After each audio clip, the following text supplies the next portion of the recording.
Come prop up on Thrive Fantasy this season. Thrive Fantasy is a daily fantasy sports app for player props.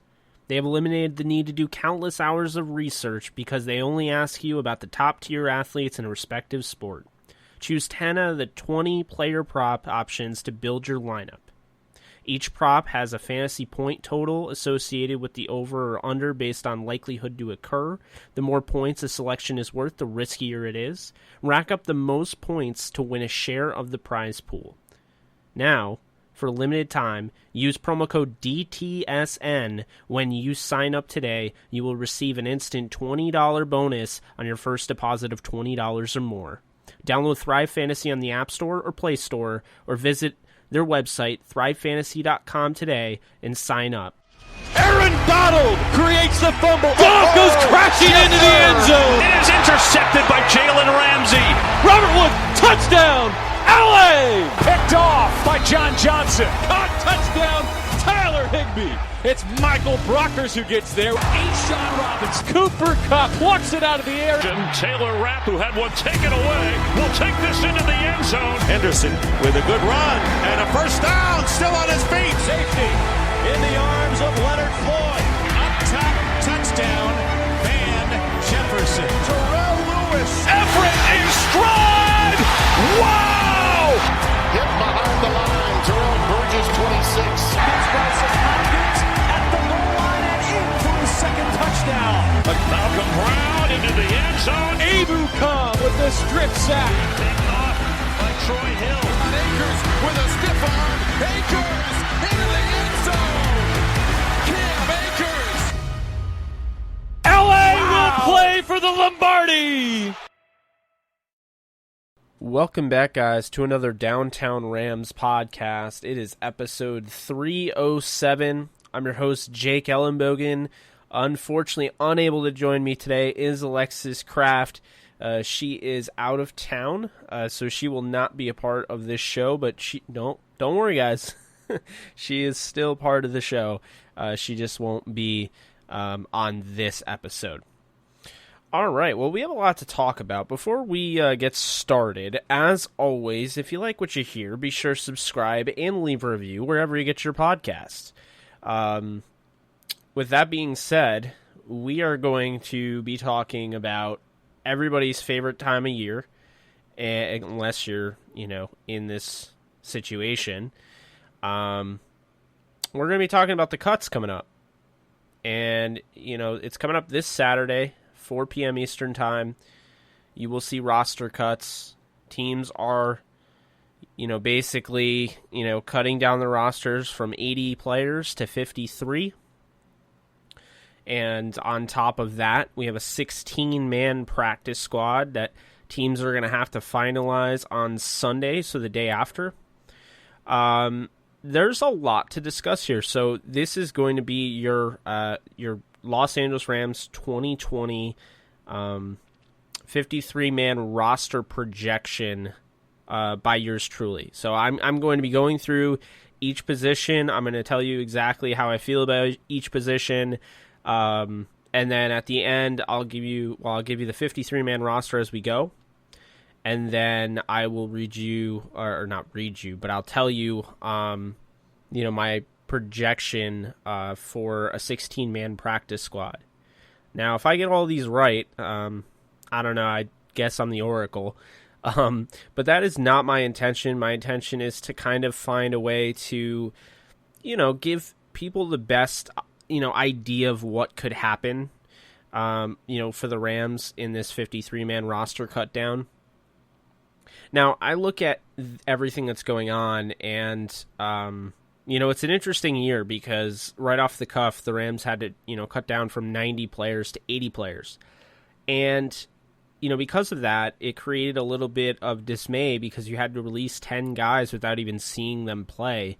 I was confused entirely by the way everything went on with the NFL. I think this year was very confusing in general, obviously with COVID, but then you had the owners meeting, the votes where we have now 7 teams going to the playoffs in each conference. which is like, I get that's out there, but there were also like, they agreed to 55-man rosters, and we're apparently not getting that this year. We're getting it next year, and they agreed to 17 game schedules, and apparently that's next year, and the whole thing has just been really confusing, to say the least. So with that being said, we're going to get started here. The Los Angeles Rams, this is coming to you before we even see Hard Knocks Episode 5, so everything that I've read,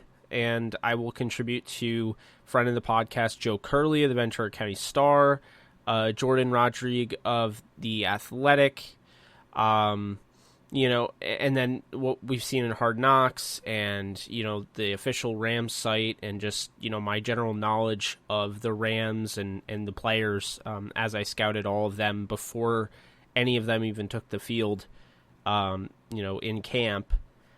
So I'm going to be going through all of the intel or knowledge that I have, and I'm going to be giving you my best bet to project the 53-man roster. So we'll start off at quarterback. This one I have the Rams only keeping 2 here. The Rams ended up cutting Josh Love earlier in the process. You did see that on Hard Knocks if you watched episode 4. So I have them obviously keeping their franchise quarterback, Jared Goff. I don't think anybody is questioning that. And I have them keeping John Wolford. So Wolford would be the backup. I think Wolford has that locked up. John Wolford's ability to work off script, I think, is the thing that makes McVay so giddy. I think that's the thing that makes the Rams giddy about him. And at the end of the day, you have a quarterback that can come in and be fun and not have to just play off an entire script, but maybe go off script a little bit. That's exciting, having a player like that. And that's exactly, in my opinion, that's exactly what John Wolford brings to the table. But it's not just that. Bryce Perkins also brings that to the table, and some serious athleticism.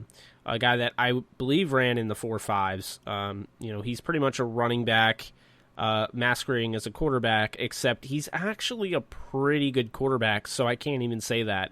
I look at Bryce Perkins, and I saw what he was able to do at Virginia, and he is not a running back, okay?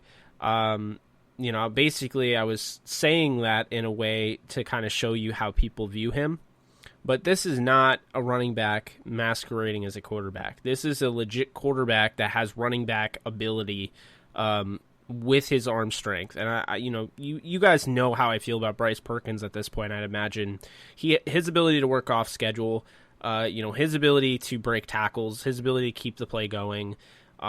He's a fun player. He reminds me of Donovan McNabb. He really does. His ability to throw off, off platform, throw on the run. I think it's really impressive.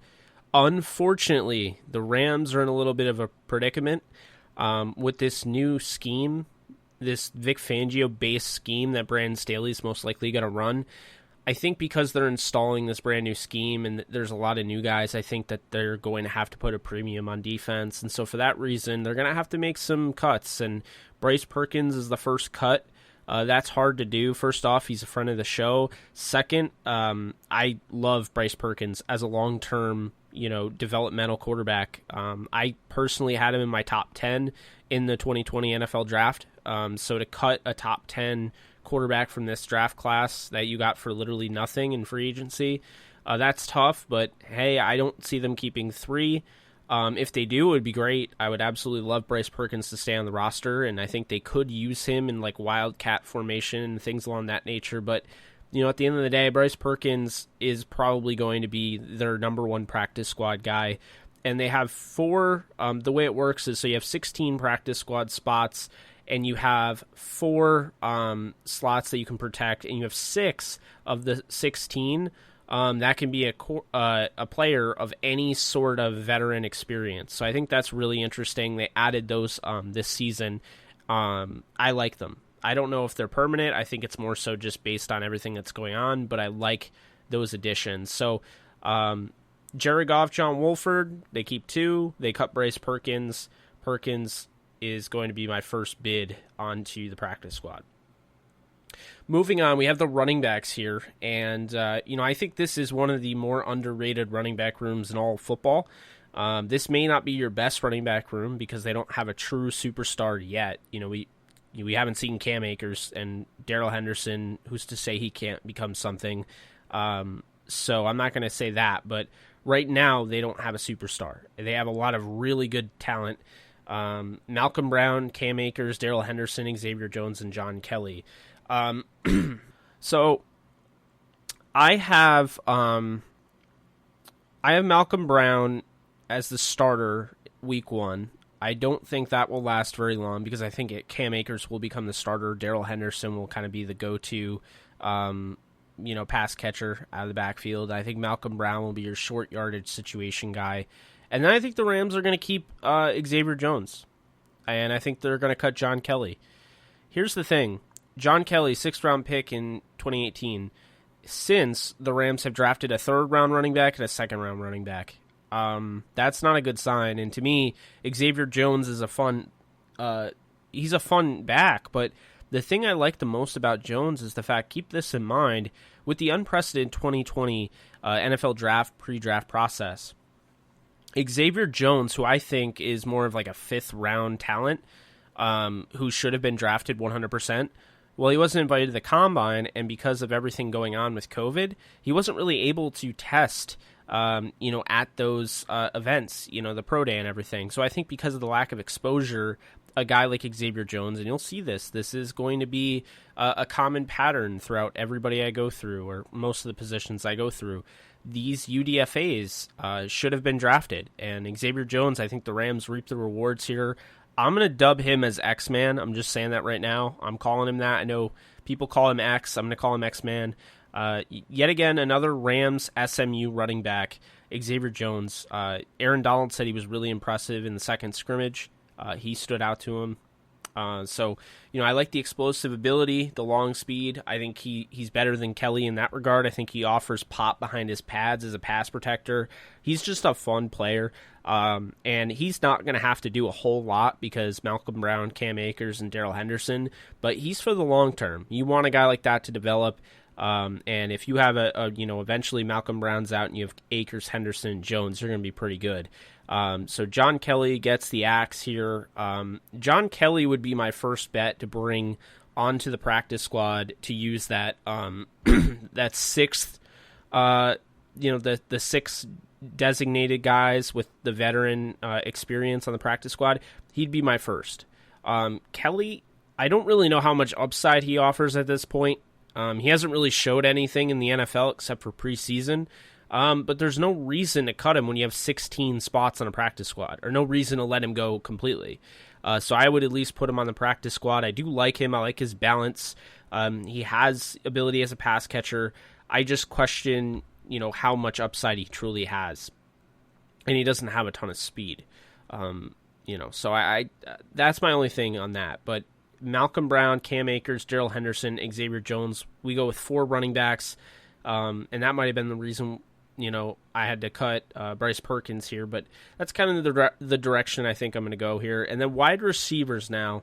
This is a really interesting receiver group, and it's really unfortunate because the Rams have they've kept 7 receivers, before. And they've let guys like Kaderl Hodge go, and we're talking about the franchise in general. So over the years, Kaderl Hodge, Denari Alexander, Viante Gonzalez. There have been talented players that they've let kind of go by the wayside because they wanted to keep, like a Mike Thomas or somebody along those lines. So, with that being said, it's pretty easy here. Robert Woods, Cooper Kupp, Van Jefferson, Josh Reynolds. Those are the easy 4. It gets a little tricky, though. I have them only keeping 5 receivers. You look at Nasimba Webster, you like the body of work, obviously. You like last year and, what he did in preseason and his ability as a return man. And then you see, Ernest Edwards, the 4th from Maine. You have that connection to Maine because you obviously, you took Jamil Demby. But Ernest Edwards is somebody, he has the ability, to create in space. But on top of that, he's a great return man. Tristan Jackson offers, significant upside as a deep ball threat. Somebody that can really, test defenses, a bigger-bodied guy from Syracuse. Aesop Winston Jr. from Washington State. I think he is probably the best of the UDFAs as a pure receiver, but we haven't really heard anything about him. They haven't really talked about him. It's been very quiet on his front. I just feel like you can kind of chalk it up to like just the lack of opportunities that these guys have been given in such a just downright awful year to be a rookie. And then JJ Koski out of Cal Poly, bigger receiver, moves well, is not afraid to go up and pluck the ball out of the air. He was the other one. So I decided to go with Nasimba Webster here. I think the Rams will as well. I'm looking at Nasimba Webster and Darrell Henderson to likely be the go-to return men. At the end of the day, I really started flip-flopping between having 5 and 6 receivers. I think this team is extremely deep at receiver to the point where Ernest Edwards, Tristan Jackson, Aesop Winston, JJ Koski, they all could have made the roster. It wasn't due to talent. It's just the numbers game. At the end of the day, I just don't see the Rams keeping more than 5 receivers just because of everything that they have to do. And on top of that, we'll get to in a minute, the tight ends. So as we move to the tight ends, Tyler Higbee, obviously, he's going to make the roster. Gerald Everett, Johnny Munt, I think those 3 are a lock. But then anytime you draft a tight end in the 4th round, my number 1 overall tight end in this draft, Bryson Hopkins, he's probably going to be a lock as well, you'd have to imagine. So unfortunately for Kendall Blanton, that means he gets the axe here. Like his body of work, I do like him as a player out of Missouri.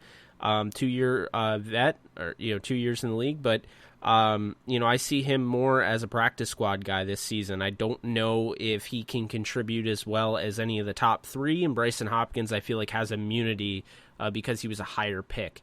And Kendall Blanton's a UDFA. So at the end of the day, I don't see them keeping 5 tight ends, and I don't see them keeping 5 or 6 receivers because I think they're going to look at Bryson Hopkins as like another receiver this season as they try to use him in those situations. Probably a red zone designated target, and then, as time goes on, develop him to take over for a Gerald Everett, who is heading into a contract year. I do think at the end of the day, I think the Rams have 4 really good tight ends. Johnny Munt, he was supposed to be quite the athlete coming out of Oregon, but injuries have slowed him down, and he has accepted the role of being a blocking tight end, and he, obviously likes it, and the Rams are lucky to have him, and obviously Higbee. The sky's the limit with Tyler Higbee. We saw at the end of last season. I think he's going to be even better this year, but we'll see. Moving on to the offensive line, this is a little tricky because the offensive line is considered, a need by a lot of people, but do the Rams value it a lot more than everyone else? I think so. I think they like the in-house options a lot more than, the consensus, and I decided to go with Andrew Whitworth, Joseph Noteboom, Austin Blythe, Austin Corbett, and Rob Havenstein, who at this point I would probably say it's safe to say they're projected starters. David Edwards, Bobby Evans, and 7th round out of Clemson, 7th round pick out of Clemson, Tremaine Ankrum as the 8 that they keep, and I have them cutting Brian Allen, the center, former 4th round pick out of Michigan State, Coleman Shelton, Cole Cabral, Jeremiah Colon, and a former 6th round pick out of Maine, Jamil Demby. Chandler Brewer is a reserved opt-out due to COVID, so he doesn't count against the roster, so he'll remain on the roster for next season. The Rams don't have to worry about that. Again, interesting. I just don't see how you get rid of that rock-solid. I think that's a rock-solid 8 guys that I wouldn't touch. Could you add a Brian Allen or a Coleman Shelton, Cole Cabral? Sure. But I don't see any need. I don't think that makes the Rams much better. My thought process going through this is you're going to have to make those tough decisions. And at the end of the day, I don't think Brian Allen's done enough to make a roster spot. Austin Blythe is your center. And I know what people might be thinking is what's going to happen in the center position. Well, I'll tell you right now, Austin Corbett has experience as a center. And I would be totally fine with Austin Corbett kicking in at center if Austin Blythe went down, and then you would have David Edwards or Bobby Evans or Tremaine Ankrum take over at right guard. To me, it's a no-brainer. Now, if they deem that they need another guy, I have no issue with them putting a Cole Cabral or somebody like that on a practice squad and, calling them up. But I don't see that. I think that having 8 is smart.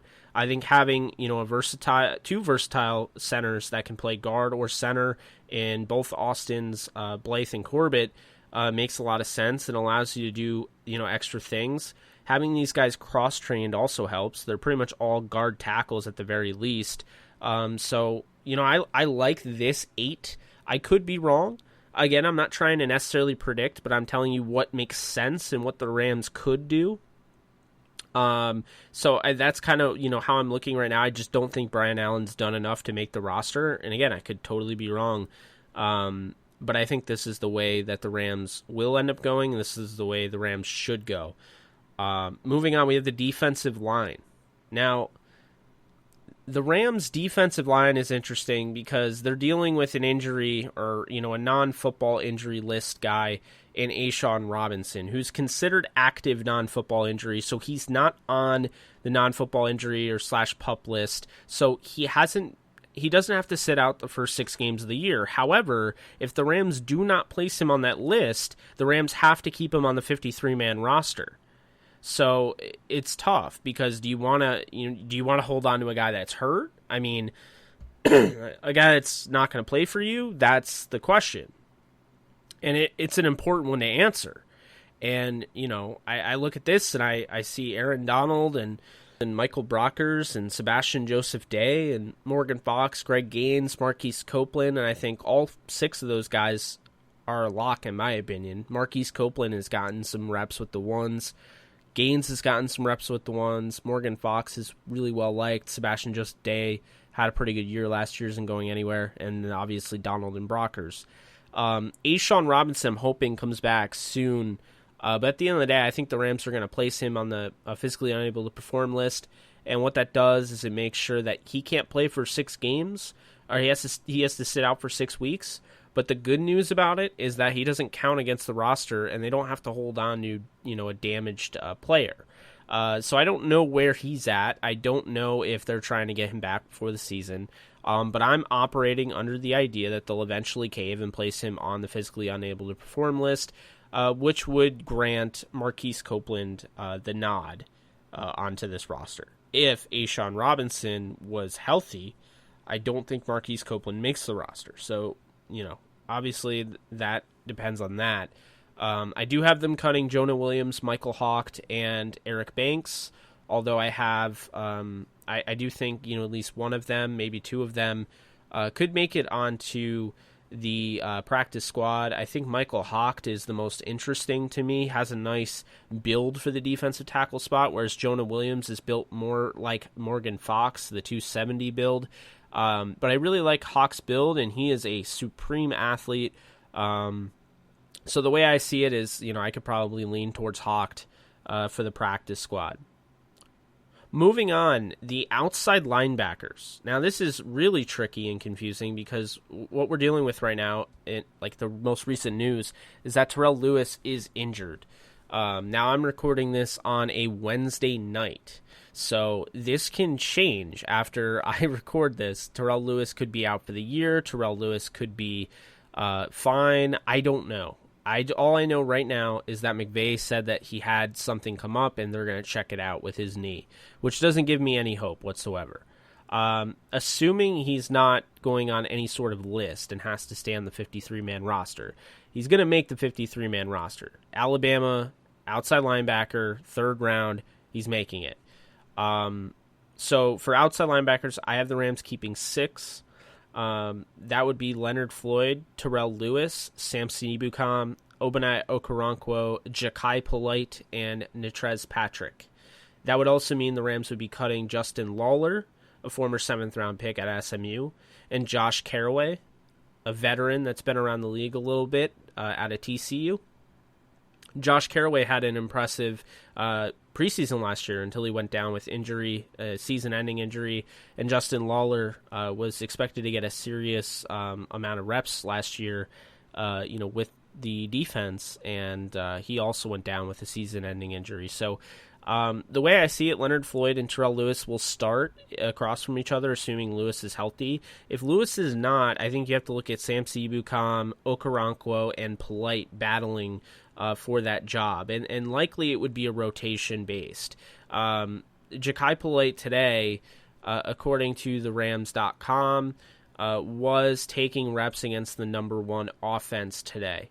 Made a little bit of an impact, and obviously he was listed in the takeaways of training camp today. So that's a good sign. Jakai Palais, if anybody knows me, I'm a huge fan of Jakai Palais out of Florida. Just love his quick first step. I love his motor.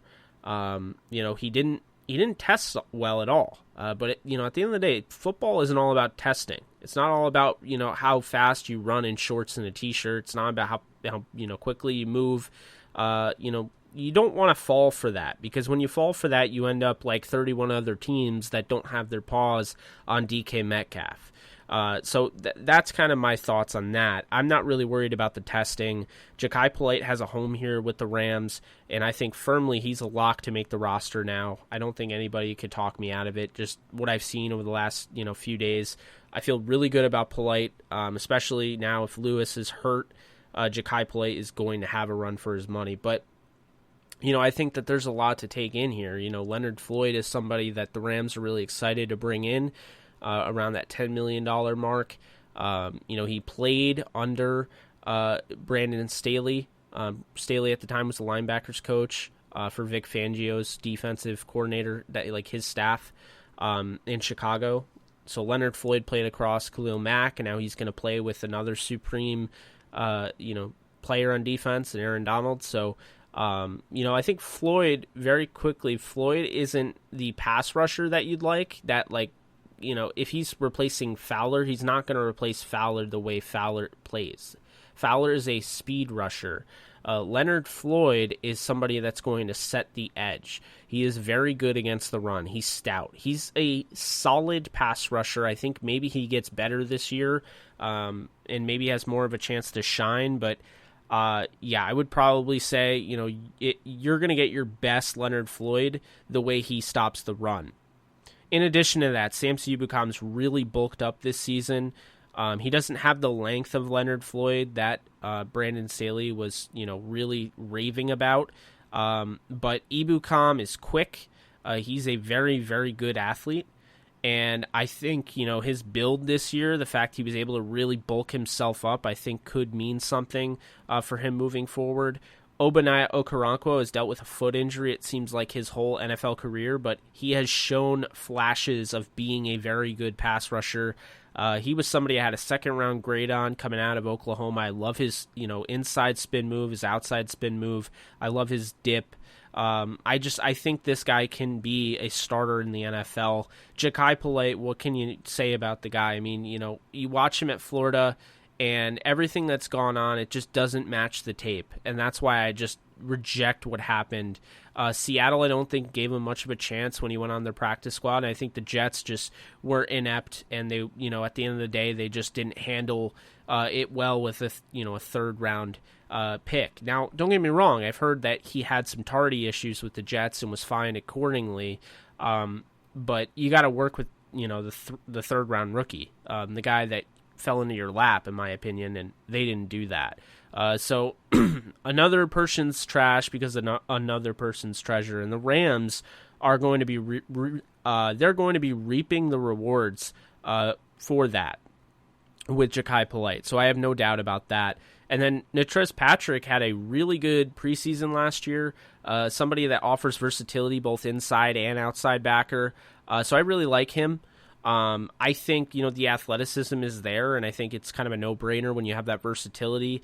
The way, the inside linebackers are pretty decimated, with the recent loss of Traven Howard, and then, of course, losing Corey Littleton and Bryce Hager, from last year.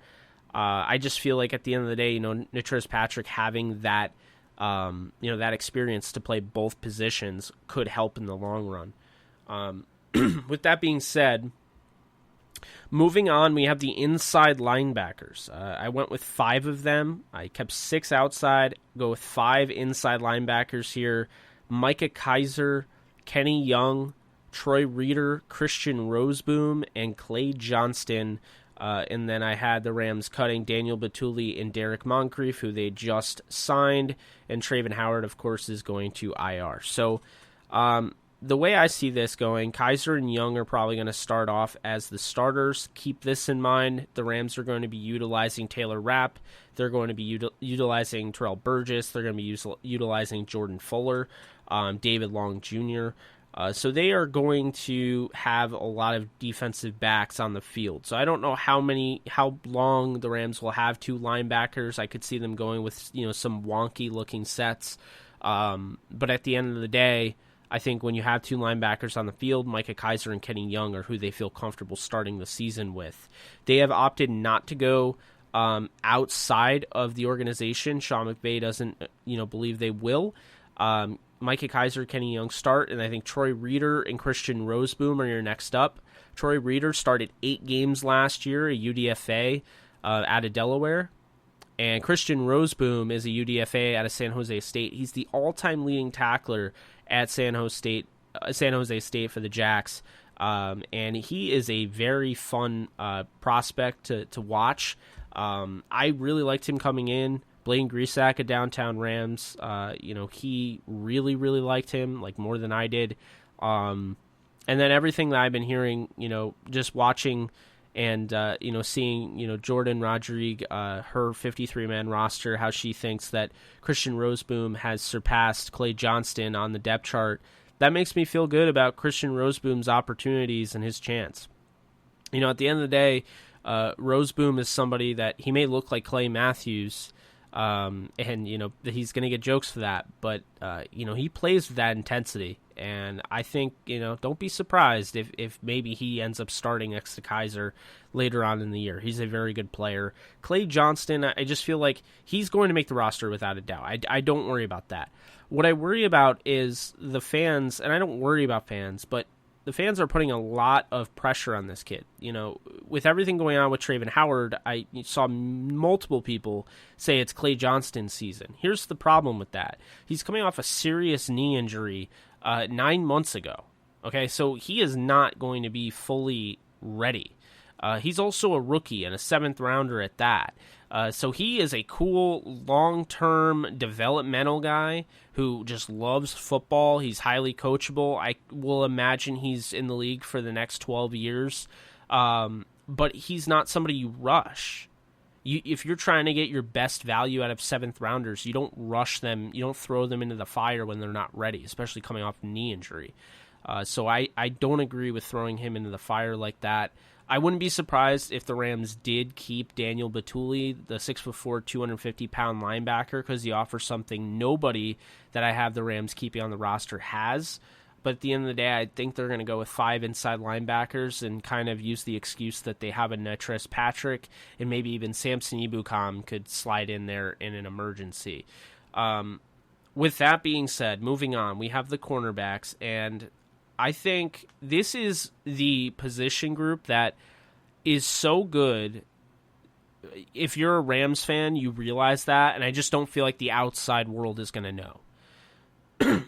So I look at it right off the cuff. You have Jalen Ramsey, who I think is the best cornerback in the NFL, and I don't really argue with it. I think he's the best cornerback in the NFL. And I know people will say Stephon Gilmore and Trey White. I'll tell you right now, Jalen Ramsey hasn't had a drop-off. He has been the most consistent since he entered the league. He's dominant. He is in your face. He's aggressive. He's physical. I mean, he is going to go for the big tackle, the big hit, but he's also going to make that interception. He's going to shut you down.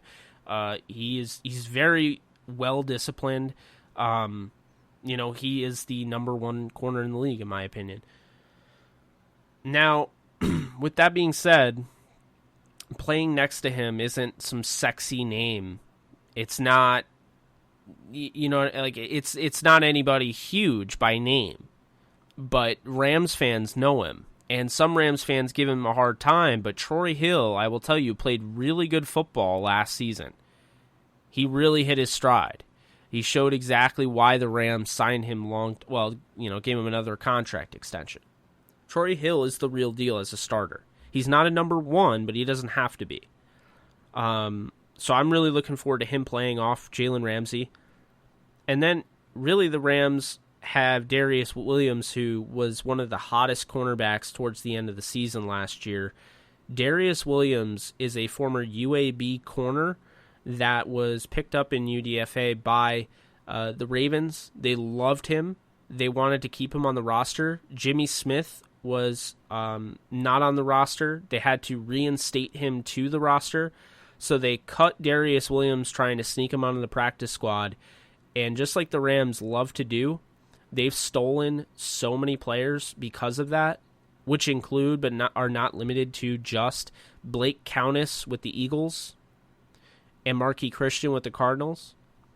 But they stole him from the Ravens, and they will not let him go. Darius Williams is becoming a very, very good corner, a good young corner, developing, and sometime soon he's going to end up starting over Troy Hill. Likely if Troy Hill decides to leave or something along those lines. He is a very impressive corner, as well as David Long Jr., who's a former third-round pick of last season in his own right out of Michigan. Very athletic, very physical. He's a scrappy corner. I think that's somebody you really need to keep an eye on. And then Dante Dion. You may already know him from Hard Knocks. I knew him from last year just watching preseason. He is a very good young corner, nickel corner, 5'8", 5'7", in that same mold as Nickel Roby-Coleman. He's one of the loudest guys on the field. He's going to go up, and he's going to pluck the ball out of the air. He's going to show up out of nowhere. He's going to make the hit that he needs to. He's a great special team guy. He did the same thing with the New York Giants before they cut him. So I really like Dante Dion. I think he makes the roster. And that's 5 corners. I have the Rams cutting Adonis Alexander, who is the former supplemental draft pick of the Redskins, I believe in 2018, now the Washington football team. Adonis Alexander is a very intriguing talent. He's a 6'3" corner, somebody that I think the Rams are going to want to, obviously they want to get a longer look at, but they really wanted to develop him this offseason. I don't think they can justify keeping him because the depth is too great at corner, especially if you're going to have, somebody like Taylor Rapp or Terrell Burgess or Jordan Fuller or Nick Scott, move into that, that nickel back role, the nickel corner role at any point in the season. So you don't have to keep 6 corners. But Adonis Alexander is going to be a prime candidate to be thrown onto the practice squad and protected because I do think they like his long-term potential. With that being said, moving on, we have the safeties. I already mentioned pretty much all of them. John Johnson III, Taylor Rapp, Terrell Burgess, Jordan Fuller, Nick Scott. For a while, pretty much right after Jordan Fuller was picked, I said Nick Scott was gone. But I'm hearing, and what I've seen just kind of going through everything, Nick Scott appears to be having a pretty good camp. And it's hard to get rid of a guy like that who's already a really good special teamer. It doesn't make sense to me to get rid of Nick Scott just for the heck of getting rid of Nick Scott. So I see the Rams keeping 5 safeties and cutting Diane Lake, Tariq McGee, Juju